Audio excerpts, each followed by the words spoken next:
নাজিৰা বোলছবি গৃহত উপস্থিত টিম বিদুৰ ভাই। সমগ্ৰ অসমৰ বোলছবি গৃহসমূহত এতিয়া ছুপাৰহিট 19 জুলাইত মুক্তিপ্ৰাপ্ত অসমীয়া বোলছবি বিদুৰ ভাই। বিদুৰ ভাই ছবিখনৰ বাস্তৱধৰ্মী কাহিনী, অভিনেতা অভিনেত্ৰীসকলৰ সাৱলীল অভিনয়ৰ প্ৰতি পূৰ্ণ সঁহাৰি জনাই ছবিখনৰ মুক্তিৰ দ্বিতীয় সপ্তাহটোত ছবিগৃহত দৰ্শকৰ ভিৰ দেখিবলৈ পোৱা গৈছে।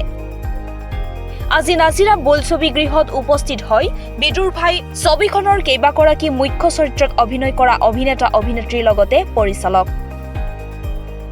ছবিখনৰ প্ৰতি দৰ্শকৰ মৰম আৰু সঁহাৰিৰ বাবে ধন্যবাদ আৰু কৃতজ্ঞতা জনাই পৰিচালকৰ লগতে অভিনেতা অভিনেত্ৰীসকলে।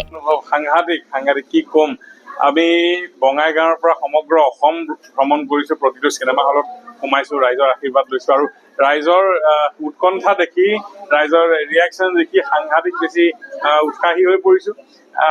কি ক'ম, আশা কৰা নাছিলো। ডেফিনেটলি আমি ভাল কিবা এটা হ'ব বুলিয়ে ভাবিছিলো, কিন্তু ইমান ৰাইজে ইমান মৰম দিব সেইটো কেতিয়াও ভবা নাছিলো, কিন্তু হৈ গ'ল।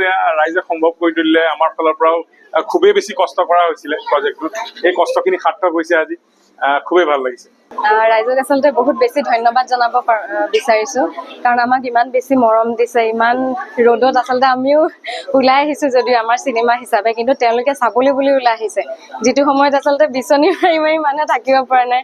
চ' তেনেকুৱা এটা গৰমত তেওঁলোক ওলাই আহিছে, আমাক ইমান বেছি মৰম দিছে। তাৰ কাৰণে আমাৰ গোটেই টিমটো হৈ প্ৰত্যেকটো সদস্যকে বহুত বেছি ধন্যবাদ জনাইছো। অসমীয়া ৰাইজক ধন্যবাদ জনাইছো যে তেওঁলোকে এখন আমাৰ চিনেমাখন চাবলৈ আহিছে আৰু ইমান ধুনীয়া ধুনীয়া আমাক কমেণ্ট কৰিছে, আৰু তাৰ কাৰণে আমি বহুত বেছি উৎসাহী হৈছো আৰু নতুনকৈ আৰু কিবা কৰিবলৈ তাৰ কাৰণে সাহস পাইছো।